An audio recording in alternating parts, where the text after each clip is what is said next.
നമസ്കാരം. തിരുവനന്തപുരം നഗരസഭയിൽ വളരെ കൃത്യമായി BJP ഏറ്റവും വലിയ ഒറ്റകക്ഷിയാവുകയും BJPയുടെ മേയറായി VV രാജേഷ് ചുമതല ഏറ്റെടുക്കാൻ വേണ്ടി മുന്നിട്ടിറങ്ങുകയും ഒരുങ്ങി നിൽക്കുകയും ഒക്കെ ചെയ്യുന്ന ഒരു സാഹചര്യമാണുള്ളത്. ആ സാഹചര്യത്തിൽ വളരെയേറെ ഞെട്ടിക്കുന്ന, അതായത് CPM-നെ ഞെട്ടിക്കുന്ന ചില വാർത്തകളാണ് ഇപ്പോൾ പുറത്തു വന്നുകൊണ്ടിരിക്കുന്നത്. അതായത് നഗരസഭയുമായി ബന്ധപ്പെട്ട്, അതായത് തിരുവനന്തപുരം നഗരസഭയുമായി ബന്ധപ്പെട്ട് ഇതുവരെ നടന്നിട്ടുള്ള പദ്ധതികളുടെ ഇന്റേണൽ ഓഡിറ്റ് നടത്താൻ അമിത്ഷാ BJP-യോട് ആവശ്യപ്പെട്ടിരിക്കുന്നു, അല്ലെങ്കിൽ കേരളത്തിലെ നേതാക്കന്മാരോട് ആവശ്യപ്പെട്ടിരിക്കുന്നു എന്നുള്ള ഏറ്റവും പുതിയ വാർത്തയാണ് ഇപ്പോൾ പുറത്തു വരുന്നത്. അമിത്ഷാ പറഞ്ഞിരിക്കുന്നത് ഇങ്ങനെയാണ്: അവിടെ തിരുവനന്തപുരം നഗരസഭയിൽ നടന്ന പദ്ധതികളിൽ വലിയ തരത്തിലുള്ള അഴിമതികളുണ്ട്, കെടുകാര്യസ്ഥതയുണ്ട്, നമ്മൾ പോലും കേട്ടാൽ ഞെട്ടിപ്പോകുന്ന തരത്തിലുള്ള ഫണ്ട് വിനിയോഗം അവിടെ നടന്നിട്ടുണ്ട്. ഫണ്ട് വിനിയോഗം എന്ന് പറയുന്നത് ഏതെങ്കിലും വികസന പ്രവർത്തനങ്ങൾക്ക് വേണ്ടി വിനിയോഗിച്ചതല്ല. ഈ ഫണ്ട് വെട്ടിപ്പ്, ധൂർത്ത്, അഴിമതിയുടെ കുത്തരങ്ങ്, അതുപോലെ തന്നെ ഉദ്യോഗസ്ഥ രാഷ്ട്രീയം, അതുപോലെ ഈ പിന്നാമ്പുറ നിയമനങ്ങൾ, ഒരുപാട് CPM ആയിട്ടുള്ള ആളുകളെ അവിടെ പിന്നാമ്പുറത്ത് നിയമിച്ച് പിൻവാതിൽ നിയമനം നടത്തി അവിടെ ഈ നഗരസഭയുമായി ബന്ധപ്പെട്ട് നിലനിർത്തിയിട്ടുണ്ട് എന്ന വലിയ തരത്തിലുള്ള വിമർശനങ്ങൾ പണ്ടേ ഉയരുന്നതാണ്.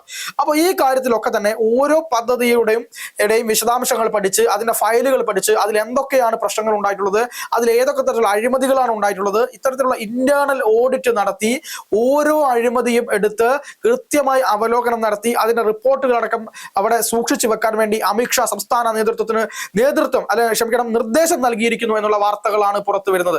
ഇതോടുകൂടി ആര്യ രാജേന്ദ്രൻ ഉൾപ്പെടെയുള്ള പല സമുന്നതരായിട്ടുള്ള നേതാക്കന്മാരും, മുൻപ് തിരുവനന്തപുരം നഗരസഭ ഭരിച്ചുകൊണ്ടിരുന്ന പല ആളുകളും പെടും എന്നുള്ള കാര്യത്തിൽ യാതൊരു സംശയവുമില്ല.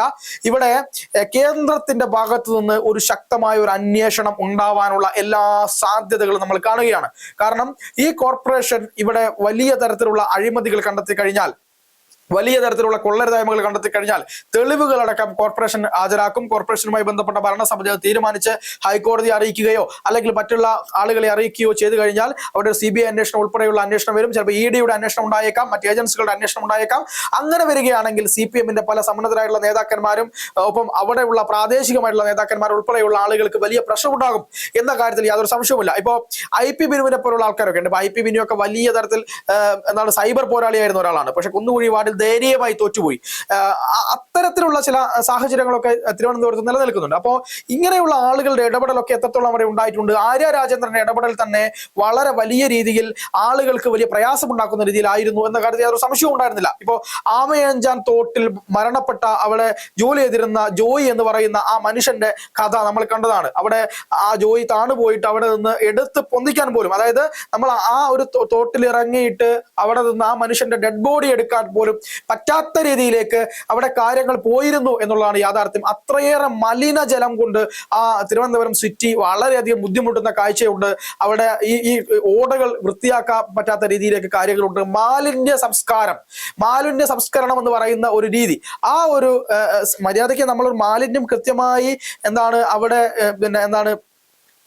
ഈ മാലിന്യത്തെ ഒഴിവാക്കുക, സംസ്കരിക്കുക എന്ന് പറയുന്ന ഒരു മാലിന്യ സംസ്കാരമുണ്ട് മനുഷ്യന്. അതുപോലും ഇല്ലാത്ത രീതിയിലേക്ക് ആ തിരുവനന്തപുരം നഗരസഭ മാറിയിട്ടുണ്ട്. അത് എവിടെയെങ്കിലും ഒക്കെ കൊണ്ടുപോയി തള്ളുക, മാലിന്യ നിർമ്മാർജ്ജനത്തിൽ ഈ പറയുന്ന പോലെ നഗരസഭയുടെ അല്ലെങ്കിൽ കോർപ്പറേഷൻ്റെതായിട്ടുള്ള ഒരു പങ്കും വഹിക്കാതെ അത് പലതരത്തിലുള്ള ബുദ്ധിമുട്ടുകൾ ഉണ്ടാക്കുക. ഇത്തരത്തിൽ അമയഞ്ചാൻ പോലുള്ള തോടുകൾ ഉൾപ്പെടെയുള്ള സ്ഥലത്ത് മലിനജലവും ഈ പറയുന്ന വേസ്റ്റുകളും മാലിന്യങ്ങളും എല്ലാം കൂടെ നിറഞ്ഞ് ഒരു മനുഷ്യന് അതിൽ വീണുപോയാൽ പോലും പൊക്കിയെടുക്കാൻ പോലും കഴിയാത്ത, അല്ലെങ്കിൽ ഈ പറയുന്ന രക്ഷാപ്രവർത്തകർക്ക് അതിലിറങ്ങാൻ, ഇപ്പൊ പലതരത്തിലുള്ള ഫയർഫോഴ്സും പോലീസും ഉൾപ്പെടെയുള്ള രക്ഷാപ്രവർത്തകർക്ക് അതിൽ ഇറങ്ങാൻ പോലും കഴിയാത്ത രീതിയിലേക്ക് നാശമായി കിടക്കുന്ന ഒരു രീതി ഉണ്ടായിരുന്നു. അപ്പൊ അത് വലിയ പ്രശ്നമാണ്. അപ്പൊ അതുപോലെ തന്നെ ഇപ്പൊ തെരുവ് നായയുടെ പ്രശ്നമുണ്ട്. അപ്പൊ ആ തെരുവ് നായകളെ കൃത്യമായി വന്ധ്യംകരിക്കുക, അവയെ മറ്റു സ്ഥലങ്ങളിലേക്ക് മാറ്റുക തുടങ്ങിയ പരിപാടികൾക്ക് വേണ്ടിയിട്ട്, പദ്ധതികൾക്ക് വേണ്ടിയിട്ട് കേന്ദ്രത്തിന്റെയും സംസ്ഥാനത്തിന്റെയും വലിയ ഫണ്ടുകളുണ്ട്. അതെന്താണ് തിരുവനന്തപുരം നഗരസഭ ചെയ്തത്? അതുപോലെ തന്നെ തിരുവനന്തപുരത്തൊരു വലിയ നഗരത്തിൽ ഉണ്ടായിട്ടുള്ള കെട്ടിടങ്ങളുടെ നിർമ്മാണം, അവിടെ വലിയ തരത്തിലുള്ള ഫ്ളാറ്റുകളുടെ നിർമ്മാണം, ഈ തരത്തിലുള്ള ഇതിലൊക്കെ നടന്നിട്ടുള്ള അഴിമതികൾ, അവിടെ മേയറുടെ നേതൃത്വത്തിൽ നേരിട്ട് നിരവധിയായിട്ടുള്ള അഴിമതികൾ നടന്നു എന്ന് വലിയ തരത്തിലുള്ള വ്യാപകമായ പരാതികളാണ് അവിടെ ആര്യ രാജേന്ദ്രനെതിരെ വന്നത്. ആര്യ രാജേന്ദ്രൻ അവിടെ സ്വയം തനിക്ക് തോന്നുന്ന പോലെ കാര്യങ്ങൾ ചെയ്തു എന്ന വിമർശനമാണ് വന്നുകൊണ്ടിരുന്നത്. അപ്പം ആ തരത്തിലുള്ള കാര്യങ്ങളെല്ലാം പഠിച്ചുകൊണ്ട് തന്നെ കൃത്യമായി നടപടിയെടുക്കാനും ഈ ഫയലുകൾ ഫയലുകൾ അവിടുത്തെ സ്ഥലത്ത് നിന്ന്, അതായത് കോർപ്പറേഷൻ ഓഫീസിൽ നിന്ന് ഫയലുകൾ നഷ്ടപ്പെടാതിരിക്കാനുള്ള ജാഗ്രത കാണിക്കണമെന്നും അമിത്ഷാ ഈ പറയുന്ന സംസ്ഥാന നേതൃത്വത്തോട് പറഞ്ഞിട്ടുണ്ട്, അല്ലെങ്കിൽ അവർക്ക് നിർദ്ദേശം കൊടുത്തിട്ടുണ്ട് എന്ന വാർത്തകളാണ് പുറത്തു വരുന്നത്. അതുകൊണ്ട് തന്നെ ആര്യ രാജേന്ദ്രനും ഒപ്പം CPM-ന്റെ പല നേതാക്കന്മാരും ഈ അഴിമതി കേസുകളിൽ ഉൾപ്പെടെ അവർ നടത്തിയ തട്ടിപ്പുകളിൽ ഉൾപ്പെടെ അകത്തുപോകാനുള്ള സാധ്യതകളാണ് കാണുന്നത്. തിരുവനന്തപുരത്ത് ആറ്റുകാൽ ക്ഷേത്രവുമായി ബന്ധപ്പെട്ട്, ആറ്റുകാൽ പൊങ്കാലയുമായി ബന്ധപ്പെട്ട് അവിടെ ഇറക്കിയിട്ടുള്ള ഇഷ്ടികകൾ, ആ ഇഷ്ടികകളെല്ലാം എടുത്ത് പിന്നീട് വീണ്ടും മറച്ചു വിൽക്കുന്ന രീതിയിലേക്ക് കോർപ്പറേഷന്റെ കാര്യങ്ങൾ പോയിട്ടുണ്ടായിരുന്നു. അത് ഇറക്കുന്നതിലും അത് തിരിച്ചെടുക്കുന്നതിലും ഒക്കെയുള്ള കാര്യങ്ങൾ, അതിൽ വന്നിട്ടുള്ള വീഴ്ചകൾ, അതിൽ ലക്ഷക്കണക്കിന് രൂപയുടെ അഴിമതികൾ നടത്തി തുടങ്ങിയിട്ടുള്ള വലിയ ആരോപണങ്ങളുണ്ട്. ഈ ആരോപണങ്ങളൊന്നും അന്വേഷിക്കാതെ സർക്കാരും അതുപോലെ തന്നെ തിരുവനന്തപുരം നഗരസഭയും ഇതൊക്കെ പൂഴ്ത്തിവെച്ചിരിക്കുന്ന ഒരു സ്ഥിതി ഉണ്ടായിരുന്നു. ഇനി അത് നടക്കില്ല എന്ന് തന്നെയാണ് മനസ്സിലാവുന്നത്. അതിന് കേന്ദ്ര നേതൃത്വത്തിന്റെ നിർദ്ദേശമുണ്ട്. അതുകൊണ്ട് തന്നെ BJP വളരെ ശക്തമായി ഈ കാര്യങ്ങളിലൊക്കെ ഇടപെടൽ നടത്തും. ഇത് BJP വിജയിച്ചു എന്ന് അറിഞ്ഞതിന് തൊട്ട് പിന്നാലെ ആര്യ രാജേന്ദ്രന്റെ ഓഫീസിൽ, അതായത് മേയറുടെ ഓഫീസിൽ നിന്ന് നിർണായകമായിട്ടുള്ള ചില ഫയലുകൾ കടത്താൻ ശ്രമിച്ചു എന്ന് VV രാജേഷ് ആരോപിച്ചിരുന്നു. അതൊരിക്കലും അനുവദിക്കില്ല.